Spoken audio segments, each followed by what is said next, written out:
The Iliad of Homer. Book 16. Fire being now thrown on the ship of Protesilaus, Patroclus fights in the armor of Achilles. He drives the Trojans back, but is in the end killed by Euphorbus and Hector. Thus did they fight about the ship of Protesilaus. Then Patroclus drew near to Achilles with tears welling from his eyes, as from some spring whose crystal stream falls over the ledges of a high precipice. When Achilles saw him thus weeping, he was sorry for him and said, "Why, Patroclus, do you stand there weeping like some silly child that comes running to her mother, and begs to be taken up and carried? She catches hold of her mother's dress to stay her though she is in a hurry, and looks tearfully up until her mother carries her. Even such tears, Patroclus, are you now shedding? Have you anything to say to the Myrmidons, or to myself? Or have you had news from Phthia which you alone know?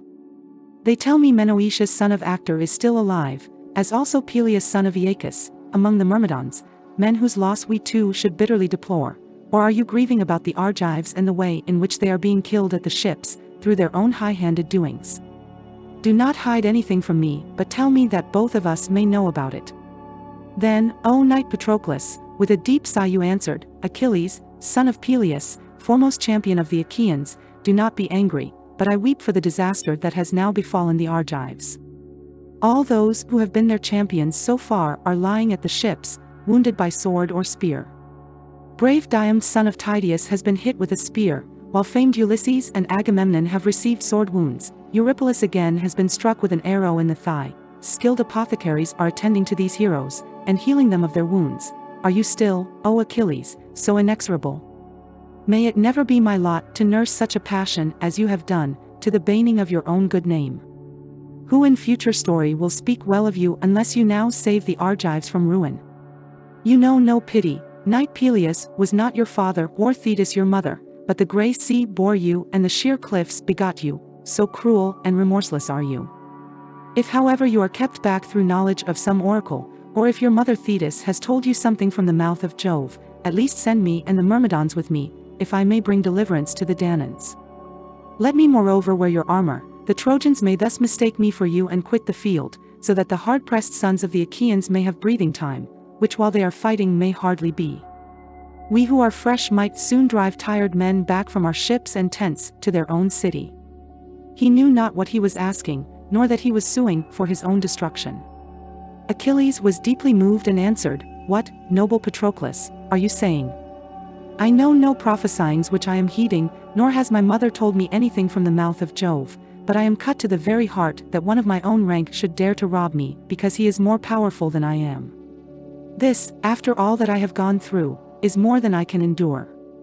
The girl whom the sons of the Achaeans chose for me, whom I won as the fruit of my spear on having sacked a city, her has King Agamemnon taken from me as though I were some common vagrant. Still, let bygones be bygones. No man may keep his anger forever. I said I would not relent till battle and the cry of war had reached my own ships. Nevertheless, now gird my armor about your shoulders, and lead the Myrmidons to battle, for the dark cloud of Trojans has burst furiously over our fleet. The Argives are driven back onto the beach, cooped within a narrow space, and the whole people of Troy has taken heart to sally out against them, because they see not the visor of my helmet gleaming near them. Had they seen this, there would not have been a creek nor grip that had not been filled with their dead as they fled back again. And so it would have been, if only King Agamemnon had dealt fairly by me. As it is, the Trojans have beset our host. Dium son of Tydeus no longer wields his spear to defend the Danaans, neither have I heard the voice of the son of Atreus coming from his hated head, whereas that of murderous Hector rings in my cars as he gives orders to the Trojans, who triumph over the Achaeans, and fill the whole plain with their cry of battle. But even so, Patroclus, fall upon them and save the fleet, lest the Trojans fire it and prevent us from being able to return. Do, however, as I now bid you, that you may win me great honor from all the Danaans, and that they may restore the girl to me again and give me rich gifts into the bargain. When you have driven the Trojans from the ships, come back again. Though Juno's thundering husband should put triumph within your reach, do not fight the Trojans further in my absence, or you will rob me of glory that should be mine. And do not for lust of battle go on killing the Trojans nor lead the Achaeans on to Ilius, lest one of the ever-living gods from Olympus attack you, for Phoebus Apollo loves them well. Return when you have freed the ships from peril, and let others wage war upon the plain. Would, by Father Jove, Minerva, and Apollo, that not a single man of all the Trojans might be left alive, nor yet of the Argives, but that we too might be alone left to tear aside the mantle that veils the brow of Troy. Thus did they converse. But Ajax could no longer hold his ground, for the shower of darts that rained upon him, the will of Jove and the javelins of the Trojans were too much for him. The helmet that gleamed about his temples rang with the continuous clatter of the missiles that kept pouring onto it and onto the cheek pieces that protected his face. Moreover, his left shoulder was tired with having held his shield so long, yet for all this, let fly at him as they would, they could not make him give ground. He could hardly draw his breath, the sweat rained from every pore of his body, he had not a moment's respite, and on all sides he was beset by danger upon danger. And now, tell me, O Muses that hold your mansions on Olympus, how fire was thrown upon the ships of the Achaeans. Hector came close up and let drive with his great sword at the ashen spear of Ajax. He cut it clean in two just behind where the point was fastened onto the shaft of the spear.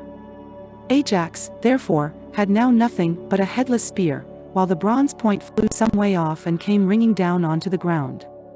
Ajax knew the hand of heaven in this, and was dismayed at seeing that Jove had now left him utterly defenseless, and was willing victory for the Trojans. Therefore he drew back, and the Trojans flung fire upon the ship, which was at once wrapped in flame. The fire was now flaring about the ship's stern, whereon Achilles smote his two thighs, and said to Patroclus, "Up, noble knight, for I see the glare of hostile fire at our fleet, up, lest they destroy our ships, and there be no way by which we may retreat. Gird on your armor at once while I call our people together." As he spoke, Patroclus put on his armor. First he greaved his legs with greaves of good make, and fitted with ankle clasps of silver. After this he donned the cuirass of the son of Aeacus, richly inlaid and studded. He hung his silver-studded sword of bronze about his shoulders, and then his mighty shield. On his comely head he set his helmet, well wrought, with a crest of horsehair that nodded menacingly above it. He grasped two redoubtable spears that suited his hands, but he did not take the spear of noble Achilles, so stout and strong, for none other of the Achaeans could wield it, though Achilles could do so easily. This was the ashen spear from Mount Pelion, which Chiron had cut upon a mountain top and had given to Peleus, wherewith to deal out death among heroes. He bade Automedon yoke his horses with all speed, for he was the man whom he held in honor next after Achilles, and on whose support in battle he could rely most firmly. Automedon therefore yoked the fleet horses Xanthus and Balius, steeds that could fly like the wind. These were they whom the harpy Podarge bore to the west wind, as she was grazing in a meadow by the waters of the river Oceanus. In the side traces he set the noble horse Pedasus, whom Achilles had brought away with him when he sacked the city of Aetion, and who, mortal steed though he was, could take his place along with those that were immortal. Meanwhile Achilles went about everywhere among the tents, and bade his Myrmidons put on their armor. Even as fierce ravening wolves that are feasting upon a homed stag which they have killed upon the mountains, and their jaws are red with blood, they go in a pack to lap water from the clear spring with their long thin tongues, and they reek of blood and slaughter, they know not what fear is, for it is hunger drives them. Even so did the leaders and counselors of the Myrmidons gather round the good squire of the fleet descendant of Aeacus, and among them stood Achilles himself cheering on both men and horses. 50 ships had noble Achilles brought to Troy, and in each there was a crew of 50 oarsmen. Over these he set 5 captains whom he could trust, while he was himself commander over them all. Menestheus of the gleaming corslet, son to the river Spercheius that streams from heaven, was captain of the first company. Fair Polydora daughter of Peleus bore him to ever-flowing Spercheius, a woman mated with a god, but he was called son of Boris son of Perieres, with whom his mother was living as his wedded wife, and who gave great wealth to gain her. The second company was led by noble Eutorus, son to an unwed woman. Polymele, daughter of Phylas the graceful dancer, bore him. The mighty slayer of Argos was enamored of her as he saw her among the singing women at a dance held in honor of Diana, the rushing huntress of the golden arrows. He therefore, Mercury, giver of all good, went with her into an upper chamber, and lay with her in secret, whereon she bore him a noble son Eutorus, singularly fleet of foot and in fight valiant. When Eileithyia, goddess of the pains of childbirth, brought him to the light of day, and he saw the face of the sun, mighty Echecal son of Actor took the mother to wife, and gave great wealth to gain her, but her father Phylas brought the child up, and took care of him, doting as fondly upon him as though he were his own son. The third company was led by Pisander son of Mimalus, the finest spearman among all the Myrmidons, next to Achilles' own comrade Patroclus. The old knight Phoenix was captain of the fourth company, and Alcimedon, noble son of Laerceus of the fifth. When Achilles had chosen his men and had stationed them all with their captains, he charged them straitly, saying, Myrmidons, remember your threats against the Trojans while you were at the ships in the time of my anger, and you were all complaining of me. Cruel son of Peleus, you would say, your mother must have suckled you on gall, so ruthless are you. You keep us here at the ships against our will. If you are so relentless, it were better we went home over the sea. Often have you gathered, and thus chided with me. The hour is now come for those high feats of arms that you have so long been pining for, therefore keep high hearts each one of you to do battle with the Trojans. With these words he put heart and soul into them all, and they serried their companies yet more closely when they heard the words of their king. As the stones which a builder sets in the wall of some high house, which is to give shelter from the winds, even so closely were the helmets and bossed shields set against one another. Shield pressed on shield, helm on helm, and man on man, so close were they that the horsehair plumes on the gleaming ridges of their helmets touched each other as they bent their heads. In front of them all two men put on their armor, Patroclus and Automedon, two men, with but one mind to lead the Myrmidons. Then Achilles went inside his tent and opened the lid of the strong chest which silver-footed Thetis had given him to take on board ship, and which he had filled with shirts, cloaks to keep out the cold, and good thick rugs. In this chest he had a cup of rare workmanship, from which no man but himself might drink, nor would he make offering from it to any other god save only to Father Jove. He took the cup from the chest and cleansed it with sulfur. This done he rinsed it clean water, and after he had washed his hands he drew wine. Then he stood in the middle of the court and prayed, looking towards heaven, and making his drink offering of wine, nor was he unseen of Jove, whose joy is in thunder. King Jove, he cried, Lord of Dodona, God of the Pelasgi, who dwellest afar, you who hold wintry Dodona in your sway, where your prophets the Selli dwell around you with their feet unwashed and their couches made upon the ground, if you heard me when I prayed to you aforetime, and did me honor while you sent disaster on the Achaeans, vouchsafe me now the fulfillment of yet this further prayer. I shall stay here where my ships are lying, but I shall send my comrade into battle at the head of many Myrmidons. Grant, O all-seeing Jove, that victory may go with him. Put your courage into his heart that Hector may learn whether my squire is man enough to fight alone, or whether his might is only then so indomitable when I myself enter the turmoil of war. Afterwards, when he has chased the fight and the cry of battle from the ships, grant that he may return unharmed, with his armor and his comrades, fighters in close combat. Thus did he pray, and all counseling Jove heard his prayer. Part of it he did indeed vouchsafe him, but not the whole. He granted that Patroclus should thrust back war and battle from the ships, but refused to let him come safely out of the fight. When he had made his drink offering and had thus prayed, Achilles went inside his tent and put back the cup into his chest. Then he again came out, for he still loved to look upon the fierce fight that raged between the Trojans and Achaeans. Meanwhile the armed band that was about Patroclus marched on till they sprang high in hope upon the Trojans. They came swarming out like wasps whose nests are by the roadside, and whom silly children love to tease, whereon anyone who happens to be passing may get stung, or again, if a wayfarer going along the road vexes them by accident, every wasp will come flying out in a fury to defend his little ones. Even with such rage and courage did the Myrmidons swarm from their ships, and their cry of battle rose heavenwards. Patroclus called out to his men at the top of his voice, Myrmidons, followers of Achilles son of Peleus, be men my friends, fight with might and with main, that we may win glory for the son of Peleus, who is far the foremost man at the ships of the Argives, he, and his close fighting followers. The son of Atreus King Agamemnon will thus learn his folly in showing no respect to the bravest of the Achaeans. With these words he put heart and soul into them all, and they fell in a body upon the Trojans. The ships rang again with the cry which the Achaeans raised, and when the Trojans saw the brave son of Menoetius and his squire all gleaming in their armor, they were daunted and their battalions were thrown into confusion, for they thought the fleet son of Peleus must now have put aside his anger, and have been reconciled to Agamemnon. Every one, therefore, looked round about to see whither he might fly for safety. Patroclus first aimed a spear into the middle of the press where men were packed most closely, by the stern of the ship of Protesilaus. He hit Pyraeus who had led his Paeonian horsemen from the Amydon and the broad waters of the river Axius, the spear struck him on the right shoulder, and with a groan he fell backwards in the dust. On this his men were thrown into confusion, for by killing their leader, who was the finest soldier among them, Patroclus struck panic into them all. He thus drove them from the ship and quenched the fire that was then blazing, leaving the half-burnt ship to lie where it was. The Trojans were now driven back with a shout that rent the skies, while the Danaans poured after them from their ships, shouting also without ceasing.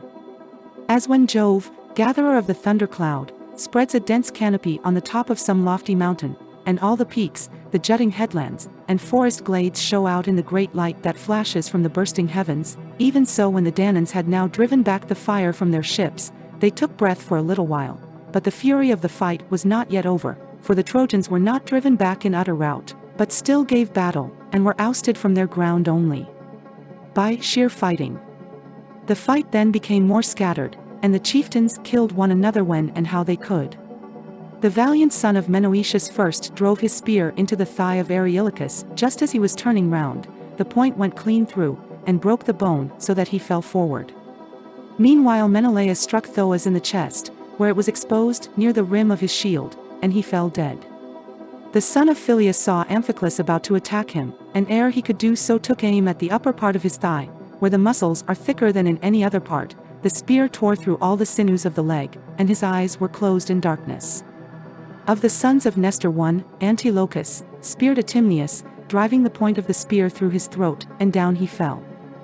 Maris then sprang on Antilochus in hand-to-hand fight to avenge his brother, and bestrode the body spear in hand, but valiant Thrasymedes was too quick for him, and in a moment had struck him in the shoulder ere he could deal his blow. His aim was true, and the spear severed all the muscles at the root of his arm, and tore them right down to the bone, so he fell heavily to the ground and his eyes were closed in darkness. Thus did these two noble comrades of Sarpedon go down to Erebus slain by the two sons of Nestor. They were the warrior sons of Amisodorus, who had reared the invincible Chimera, to the bane of many.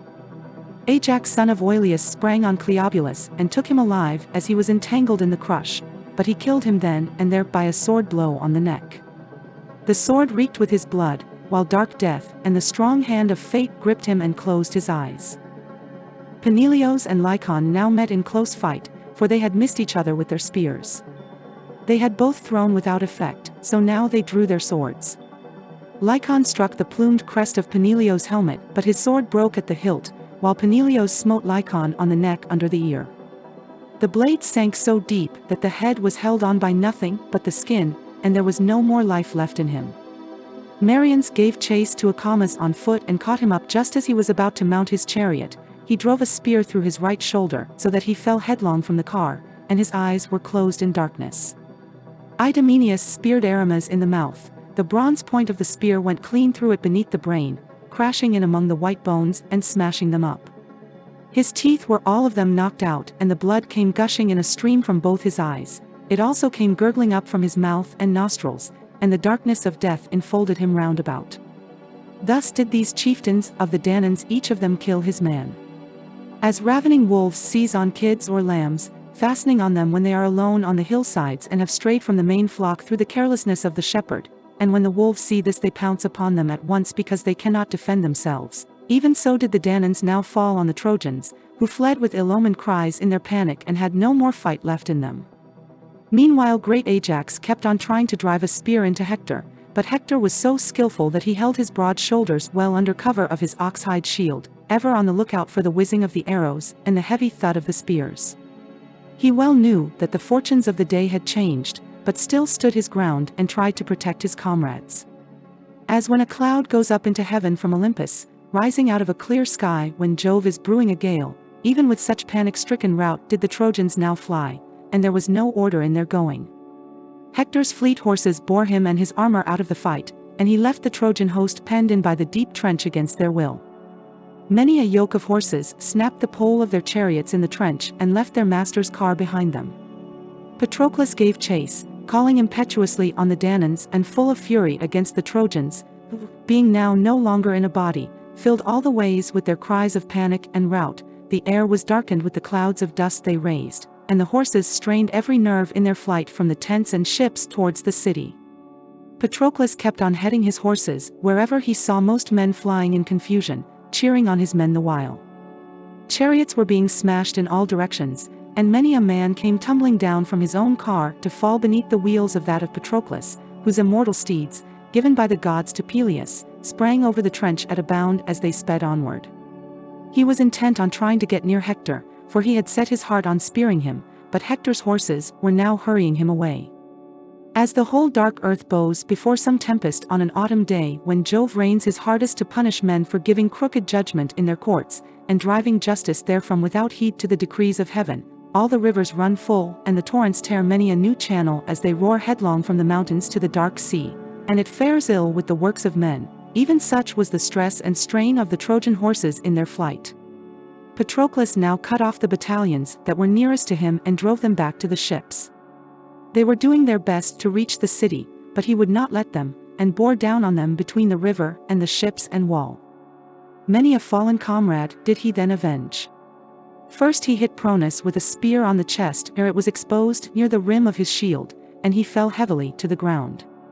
Next he sprang on the Astur son of Enops, who was sitting all huddled up in his chariot, for he had lost his head and the reins had been torn out of his hands.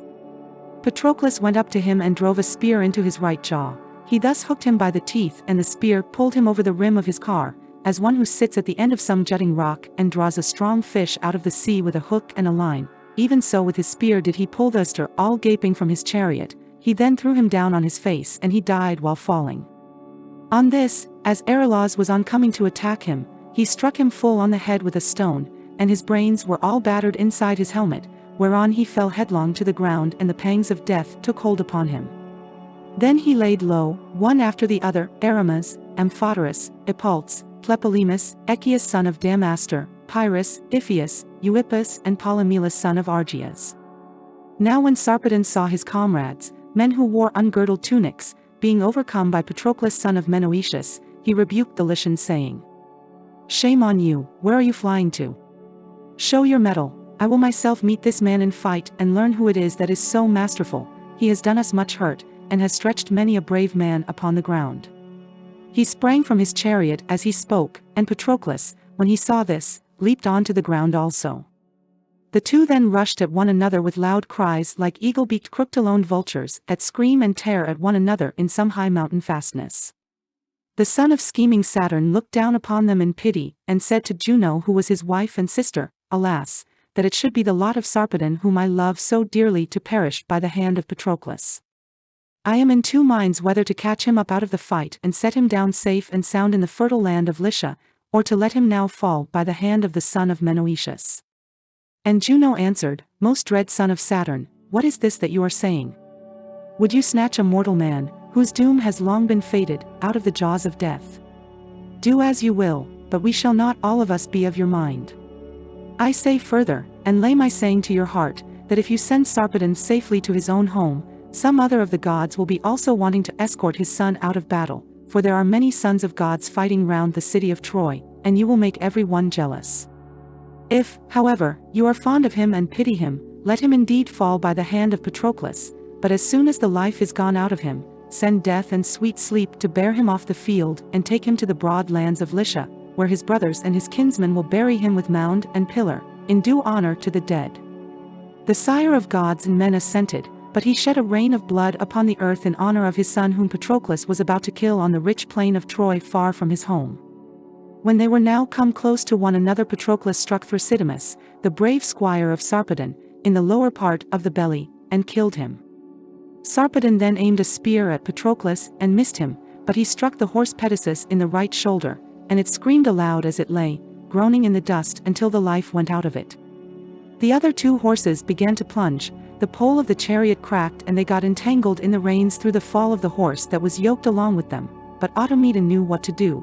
Without the loss of a moment he drew the keen blade that hung by his sturdy thigh and cut the third horse adrift, whereon the other two righted themselves, and pulling hard at the reins again went together into battle. Sarpedon now took a second aim at Patroclus, and again missed him. The point of the spear passed over his left shoulder without hitting him. Patroclus then aimed in his turn, and the spear sped not from his hand in vain, for he hit Sarpedon just where the midriff surrounds the ever-beating heart.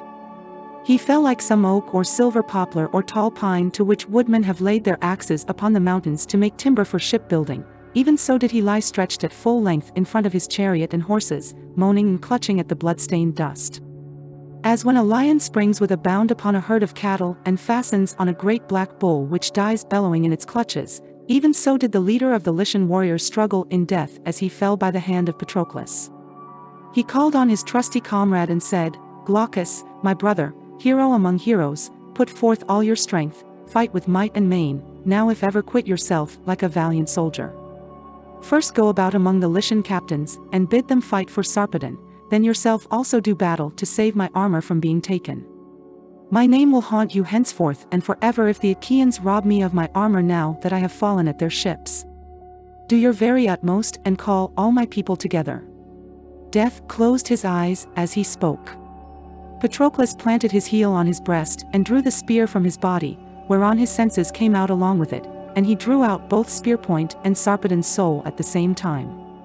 Hard by the Myrmidons held his snorting steeds, who were wild with panic at finding themselves deserted by their lords. Glaucus was overcome with grief when he heard what Sarpedon said, for he could not help him. He had to support his arm with his other hand, being in great pain through the wound which Teucer's arrow had given him when Teucer was defending the wall as he, Glaucus, was assailing it. Therefore he prayed to far-darting Apollo saying, "Hear me, O king, from your seat, maybe in the rich land of Lycia, or maybe in Troy, for in all places you can hear the prayer of one who is in distress, as I now am. I have a grievous wound, my hand is aching with pain, there is no staunching the blood, and my whole arm drags by reason of my hurt, so that I cannot grasp my sword nor go among my foes and fight them, though our prince, Jove's son Sarpedon, is slain. Jove defended not his son, do you, therefore, O king, heal me of my wound, ease my pain and grant me strength both to cheer on the Lycians and to fight along with them round the body of him who has fallen." Thus did he pray, and Apollo heard his prayer. He eased his pain, staunched the black blood from the wound, and gave him new strength. Glaucus perceived this, and was thankful that the mighty god had answered his prayer. Forthwith, therefore, he went among the Lycian captains, and bade them come to fight about the body of Sarpedon. From these he strode on among the Trojans to Polydamas son of Panthous and Agenor. He then went in search of Aeneas and Hector, and when he had found them he said, "Hector, you have utterly forgotten your allies, who languish here for your sake far from friends and home while you do nothing to support them. Sarpedon, leader of the Lycian warriors, has fallen, he who was at once the right and might of Lycia. Mars has laid him low by the spear of Patroclus. Stand by him, my friends, and suffer not the Myrmidons to strip him of his armor, nor to treat his body with contumely in revenge for all the Danaans whom we have speared at the ships." As he spoke, the Trojans were plunged in extreme and ungovernable grief, for Sarpedon, alien though he was, had been one of the mainstays of their city, both as having much people with him, and himself the foremost among them all. Led by Hector, who was infuriated by the fall of Sarpedon, they made instantly for the Danaans with all their might, while the undaunted spirit of Patroclus son of Menoetius cheered on the Achaeans. First he spoke to the two Ajaxes, men who needed no bidding. "Ajaxes," said he, "may it now please you to show yourselves the men you have always been, or even better, Sarpedon is fallen, he who was first to overleap the wall of the Achaeans. Let us take the body and outrage it, let us strip the armor from his shoulders, and kill his comrades if they try to rescue his body." He spoke to men who of themselves were full eager, both sides, therefore, the Trojans and Lycians on the one hand, and the Myrmidons and Achaeans on the other, strengthened their battalions, and fought desperately about the body of Sarpedon, shouting fiercely the while. Mighty was the din of their armor as they came together, and Jove shed a thick darkness over the fight, to increase the toil of the battle over the body of his son. At first the Trojans made some headway against the Achaeans, for one of the best men among the Myrmidons was killed, Epygeus, son of noble Agacles, who had erewhile been king in the good city of Budeum, but presently, having killed a valiant kinsman of his own, he took refuge with Peleus and Thetis, who sent him to Iliad, the land of noble steeds, to fight the Trojans under Achilles. Hector now struck him on the head with a stone just as he had caught hold of the body, and his brains inside his helmet were all battered in, so that he fell face foremost upon the body of Sarpedon, and there died. Patroclus was enraged by the death of his comrade, and sped through the front ranks as swiftly as a hawk that swoops down on a flock of daws or starlings. Even so swiftly, O noble knight Patroclus, did you make straight for the Lycians and Trojans to avenge your comrade. Forthwith he struck Sthenelaus the son of Ithaemenes on the neck with a stone, and broke the tendons that join it to the head and spine. On this Hector and the front rank of his men gave ground. As far as a man can throw a javelin when competing for some prize, or even in battle, so far did the Trojans now retreat before the Achaeans. Glaucus, captain of the Lycians, was the first to rally them, by killing Bathycles son of Chalcon, who lived in Hellas and was the richest man among the Myrmidons. Glaucus turned round suddenly, just as Bathycles who was pursuing him was about to lay hold of him, and drove his spear right into the middle of his chest, whereon he fell heavily to the ground, and the fall of so good a man filled the Achaeans with dismay, while the Trojans were exultant, and came up in a body round the corpse. Nevertheless, the Achaeans, mindful of their prowess, bore straight down upon them. Merians then killed a helmed warrior of the Trojans, Laogonus son of Onetor, who was priest of Jove of Emptiida, and was honored by the people as though he were a god. Merians struck him under the jaw and ear, so that life went out of him and the darkness of death laid hold upon him. Aeneas then aimed a spear at Merians, hoping to hit him under the shield as he was advancing, but Merians saw it coming and stooped forward to avoid it, whereon the spear flew past him and the point stuck in the ground, while the butt end went on quivering till Mars robbed it of its force. The spear, therefore, sped from Aeneas's hand in vain and fell quivering to the ground. Aeneas was angry and said, "Merians, you are a good dancer, but if I had hit you my spear would soon have made an end of you." And Merians answered, "Aeneas, for all your bravery, you will not be able to make an end of every one who comes against you. You are only a mortal like myself, and if I were to hit you in the middle of your shield with my spear, however strong and self-confident you may be, I should soon vanquish you, and you would yield your life to Hades of the noble steeds." On this the son of Menoetius rebuked him and said, "Merians, hero though you be, you should not speak thus. Taunting speeches, my good friend, will not make the Trojans draw away from the dead body. Some of them must go underground first. Blows for battle, and words for counsel. Fight, therefore, and say nothing." He led the way, as he spoke, and the hero went forward with him. As the sound of woodcutters in some forest glade upon the mountains, and the thud of their axes is heard afar, even such a din now rose from earth-clash of bronze armor and of good ox-hide shields, as men smote each other with their swords and spears pointed at both ends. A man had need of good eyesight now to know Sarpedon, so covered was he from head to foot with spears and blood and dust. Men swarmed about the body, as flies that buzz round the full milk pails in spring when they are brimming with milk, even so did they gather round Sarpedon, nor did Jove turn his keen eyes away for one moment from the fight, but kept looking at it all the time, for he was settling how best to kill Patroclus, and considering whether Hector should be allowed to end him now in the fight round the body of Sarpedon, and strip him of his armor, or whether he should let him give yet further trouble to the Trojans.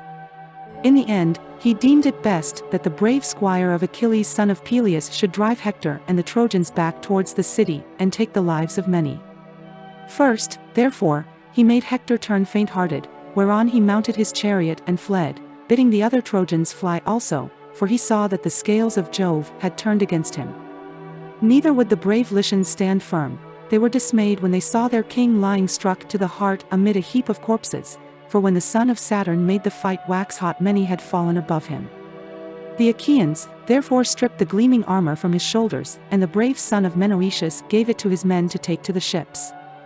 Then Jove lord of the storm cloud said to Apollo, "Dear Phoebus, go, I pray you, and take Sarpedon out of range of the weapons, cleanse the black blood from off him, and then bear him a long way off where you may wash him in the river, anoint him with ambrosia, and clothe him in immortal raiment. This done, commit him to the arms of the two fleet messengers, Death and Sleep, who will carry him straightway to the rich land of Lycia, where his brothers and kinsmen will inter him, and will raise both mound and pillar to his memory, in due honor to the dead." Thus he spoke. Apollo obeyed his father saying, and came down from the heights of Ida into the thick of the fight. Forthwith he took Sarpedon out of range of the weapons, and then bore him a long way off, where he washed him in the river, anointed him with ambrosia and clothed him in immortal raiment. This done, he committed him to the arms of the two fleet messengers, Death and Sleep, who presently set him down in the rich land of Lycia. Meanwhile Patroclus, with many a shout to his horses and to Automedon, pursued the Trojans and Lycians in the pride and foolishness of his heart. Had he but obeyed the bidding of the son of Peleus, he would have escaped death and have been scatheless, but the counsels of Jove pass man's understanding. He will put even a brave man to flight and snatch victory from his grasp, or again he will set him on to fight, as he now did when he put a high spirit into the heart of Patroclus. Who then first, and who last, was slain by you, O Patroclus, when the gods had now called you to meet your doom? First Adrestus, Autonus, Echeclus, Perimus the son of Megas, Epistor and Melanippus. After these he killed Elasus, Mulius, and Pilartes. These he slew, but the rest saved themselves by flight. The sons of the Achaeans would now have taken Troy by the hands of Patroclus, for his spear flew in all directions, had not Phoebus Apollo taken his stand upon the wall to defeat his purpose and to aid the Trojans. Thrice did Patroclus charge at an angle of the high wall, and thrice did Apollo beat him back, striking his shield with his own immortal hands. When Patroclus was coming on like a god for yet a fourth time, Apollo shouted to him with an awful voice and said, "Draw back, noble Patroclus, it is not your lot to sack the city of the Trojan chieftains, nor yet will it be that of Achilles, who is a far better man than you are." On hearing this, Patroclus withdrew to some distance and avoided the anger of Apollo. Meanwhile Hector was waiting with his horses inside the Scaean gates, in doubt whether to drive out again and go on fighting, or to call the army inside the gates.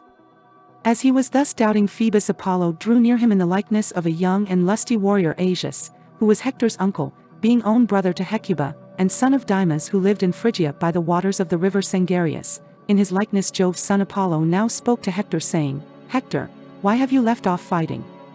It is ill done of you. If I were as much better a man than you, as I am worse, you should soon rue your slackness. Drive straight towards Patroclus, if so be that Apollo may grant you a triumph over him, and you may rule him." With this the god went back into the hurly-burly, and Hector bade Cebriones drive again into the fight. Apollo passed in among them, and struck panic into the Argives, while he gave triumph to Hector and the Trojans. Hector let the other Danaans alone and killed no man, but drove straight at Patroclus. Patroclus then sprang from his chariot to the ground, with a spear in his left hand, and in his right a jagged stone as large as his hand could hold. He stood still and threw it, nor did it go far without hitting someone. The cast was not in vain, for the stone struck Cebriones, Hector's charioteer, a bastard son of Priam, as he held the reins in his hands. The stone hit him on the forehead and drove his brows into his head, for the bone was smashed, and his eyes fell to the ground at his feet. He dropped dead from his chariot as though he were diving, and there was no more life left in him. Over him did you then vaunt, O knight Patroclus, saying, "Bless my heart, how active he is, and how well he dives. If we had been at sea, this fellow would have dived from the ship's side and brought up as many oysters as the whole crew could stomach, even in rough water, for he has dived beautifully off his chariot on to the ground." It seems, then, that there are divers also among the Trojans. As he spoke he flung himself on Cebriones with the spring, as it were, of a lion that while attacking a stockyard is himself struck in the chest, and his courage is his own bane. Even so furiously, O Patroclus, did you then spring upon Cebriones. Hector sprang also from his chariot to the ground. The pair then fought over the body of Cebriones. As two lions fight fiercely on some high mountain over the body of a stag that they have killed, even so did these two mighty warriors, Patroclus son of Menoetius and brave Hector, hack and hew at one another over the corpse of Cebriones. Hector would not let him go when he had once got him by the head, while Patroclus kept fast hold of his feet, and a fierce fight raged between the other Danaans and Trojans. As the east and south wind buffet one another when they beat upon some dense forest on the mountains, there is beech and ash and spreading cornel, the top of the trees roar as they beat on one another, and one can hear the boughs cracking and breaking. Even so did the Trojans and Achaeans spring upon one another and lay about each other, and neither side would give way. Many a pointed spear fell to ground, and many a winged arrow sped from its bowstring about the body of Cebriones. Many a great stone, moreover, beat on many a shield as they fought around his body, but there he lay in the whirling clouds of dust, all huge and hugely, heedless of his driving now. So long as the sun was still high in mid-heaven, the weapons of either side were alike deadly, and the people fell. But when he went down towards the time when men loose their oxen, the Achaeans proved to be beyond all forecast stronger, so that they drew Cebriones out of range of the darts and tumult of the Trojans, and stripped the armor from his shoulders. Then Patroclus sprang like Mars with fierce intent and a terrific shout upon the Trojans, and thrice did he kill 9 men. But as he was coming on like a god for a time, then, O Patroclus, was the hour of your end approaching, for Phoebus fought you in fell earnest. Patroclus did not see him as he moved about in the crush, for he was enshrouded in thick darkness, and the god struck him from behind on his back and his broad shoulders with the flat of his hand, so that his eyes turned dizzy. Phoebus Apollo beat the helmet from off his head, and it rolled rattling off under the horse's feet, where its horsehair plumes were all begrimed with dust and blood. Never indeed had that helmet fared so before, for it had served to protect the head and comely forehead of the godlike hero Achilles. Now, however, Zeus delivered it over to be worn by Hector. Nevertheless, the end of Hector also was near. The bronze-shod spear, so great and so strong, was broken in the hand of Patroclus, while his shield that covered him from head to foot fell to the ground, as did also the band that held it, and Apollo undid the fastenings of his corslet. On this his mind became clouded, his limbs failed him, and he stood as one dazed, whereon Euphorbus son of Panthous a Dardanian, the best spearman of his time, as also the finest horseman and fleetest runner, came behind him and struck him in the back with a spear, midway between the shoulders. This man, as soon as ever he had come up with his chariot, had dismounted 20 men, so proficient was he in all the arts of war. He it was, O knight Patroclus, that first drove a weapon into you, but he did not quite overpower you. Euphorbus then ran back into the crowd. After drawing his ashen spear out of the wound, he would not stand firm and wait for Patroclus, unarmed though he now was, to attack him, but Patroclus, unnerved, alike by the blow the god had given him and by the spear wound, drew back under cover of his men in fear for his life. Hector on this, seeing him to be wounded and giving ground, forced his way through the ranks, and when close up with him struck him in the lower part of the belly with a spear, driving the bronze point right through it, so that he fell heavily to the ground, to the great grief of the Achaeans. As when a lion has fought some fierce wild boar and worsted him, the two fight furiously upon the mountains over some little fountain at which they would both drink, and the lion has beaten the boar till he can hardly breathe, even so did Hector son of Priam take the life of the brave son of Menoetius, who had killed so many, striking him from close at hand, and vaunting over him the while. Patroclus, said he, you deemed that you should sack our city, rob our Trojan women of their freedom, and carry them off in your ships to your own country. Fool, Hector and his fleet horses were ever straining their utmost to defend them. I am foremost of all the Trojan warriors to stave the day of bondage from off them. As for you, vultures shall devour you here. Poor wretch, Achilles with all his bravery availed you nothing, and yet I ween when you left him he charged you straitly, saying, come not back to the ships, knight Patroclus, till you have rent the blood-stained shirt of murderous Hector about his body. Thus I ween did he charge you, and your fool's heart answered him, yea, within you. Then, as the life ebbed out of you, you answered, O knight Patroclus, Hector, vaunt as you will, for Jove the son of Saturn and Apollo have vouchsafed you victory. It is they who have vanquished me so easily, and they who have stripped the armor from my shoulders. Had 20 such men as you attacked me, all of them would have fallen before my spear. Fate and the son of Leto have overpowered me, and among mortal men Euphorbus, you are yourself third only in the killing of me. I say further, and lay my saying to your heart, you too shall live but for a little season. Death and the day of your doom are close upon you, and they will lay you low by the hand of Achilles son of Aeacus. When he had thus spoken, his eyes were closed in death, his soul left his body and flitted down to the house of Hades, mourning its sad fate and bidding farewell to the youth and vigor of its manhood. Dead though he was, Hector still spoke to him, saying, Patroclus, why should you thus foretell my doom? Who knows but Achilles, son of lovely Thetis, may be smitten by my spear and die before me? As he spoke he drew the bronze spear from the wound, planting his foot upon the body, which he thrust off and let lie on its back. He then went spear in hand after Automedon, squire of the fleet descendant of Aeacus, for he longed to lay him low, but the immortal steeds which the gods had given as a rich gift to Peleus bore him swiftly from the field. Thank you for watching. Stay tuned for more of the Iliad of Homer. We will see you next time.